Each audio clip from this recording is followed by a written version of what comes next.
Okay, pag-usapan naman natin si Mary.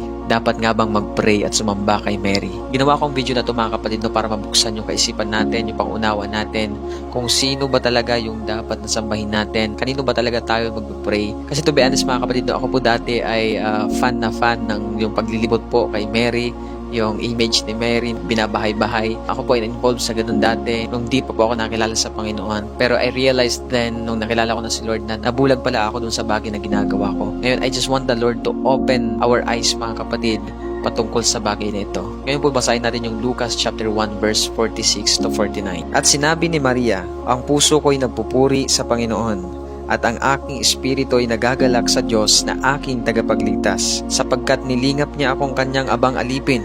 Mula ngayon, ang lahat ng tao'y tatawagin akong pinagpala dahil sa mga dakilang bagay na ginawa sa akin ng makapangyarihan. Banal ang kanyang pangalan.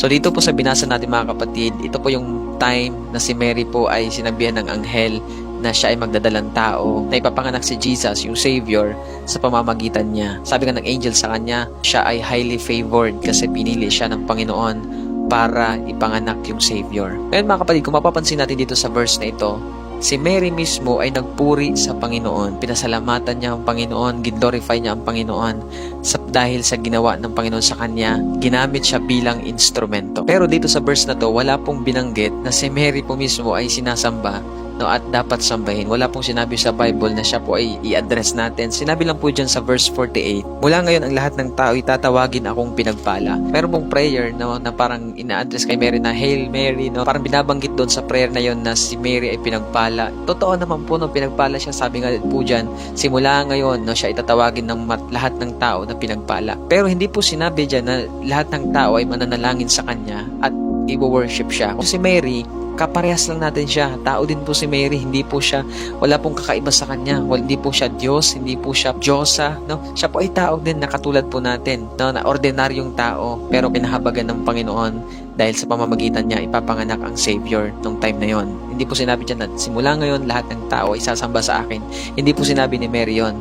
Sinabi niya tatawagin siyang pinagpala, at hindi po sinabi na mananalangin at sasamba yung tao sa kanya. Basahin naman po natin yung John chapter 2 verse 1 to 5. Nang ikatlong araw may kasalan sa Cana sa Galilea, at naroon ang ina ni Jesus. Si Jesus at ang kanyang mga alagad ay inanyayahan din sa kasalan.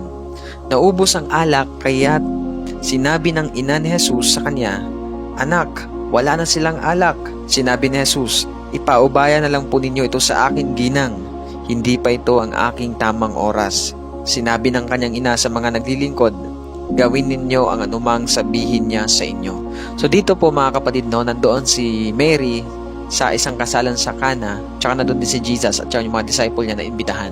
Ngayon naubusan yung alak, no, sinabi ni Mary kay Jesus na wala na silang alak. Napansin niyo ba dito mga kapatid na ang sagot ni Jesus kay Mary ay ipaubaya niyo na lamang po ito sa akin ginang. At yung sinabi naman ni Mary sa mga disciple, gawin ninyo ang anumang sabihin niya sa inyo. Ibig sabihin, nandun din po yung submission ni Mary kay Jesus na hindi si Mary ang masusunod, kundi si Jesus ang dapat na masunod. Kaya mapapansin natin mga kapatid, no, na si Mary mismo, under po siya ni Jesus, under po siya ni Lord. Kahit po siya ay nanay ni Jesus sa flesh, nagsasubmit pa rin si Mary kay Jesus kasi siya yung Panginoon. Dahil Diyos si Jesus, siya yung Diyos, si Mary po ay nagsasubmit sa kanyang Diyos, sa kanyang Panginoon. Sa binasa po natin kanina, siya po ay nagpupuri sa Panginoon, siya ay sumasamba sa Panginoon, nagpapasalamat dahil tao po tayong lahat. Si Mary din po ay tao kaparehas natin at dapat po tayong magpasakop sa Panginoon. At dito po nakita natin si Mary nagpasakop siya kay Jesus.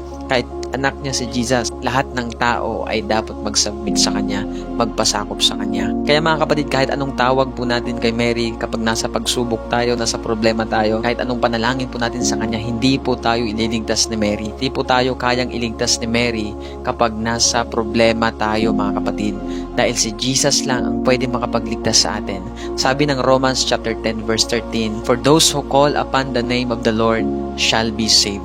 Hindi po sinabi dyan na for those who call upon the name of Mary shall be saved, kundi the name of the Lord. At yung pangalan po ng Diyos ay si Jesus. Kaya mga kapatid, ngayon po wag na po natin tatawagin si Mary kapag tayo po ay may problema dahil hindi po siya sasagot. No? Si Mary po ay wala din pong kinalaman dito sa mundo, sa mga nangyayari sa mundo. Hindi po niya nakikita ang lahat kasi tao din po si Mary. Pero si Jesus, siya po yung nakakaalam ng lahat. Kaya kapag tayo po ay mag-pray, sasamba, kay Jesus po natin ibigay. Kay si Jesus po ang ating tawagin mga kapatid dahil magkakaroon tayo ng kaligtasan. So ayun lang mga kapatid, I hope na nabuksan po yung ating kaisipan, yung paunawa natin sa bagay na ito. I believe na meron pong pinaunawa ang Panginoon sa bawat isa sa atin. Paano ba tayo mag-pray at sino ba dapat yung tawagin natin, sambahin natin. So ayun lang mga kapatid, maraming salamat sa panonood. Kung gusto mo pa makapanood ng ganitong klaseng video, i-follow mo lang yung page na ito. Always remember that Jesus loves you. God bless.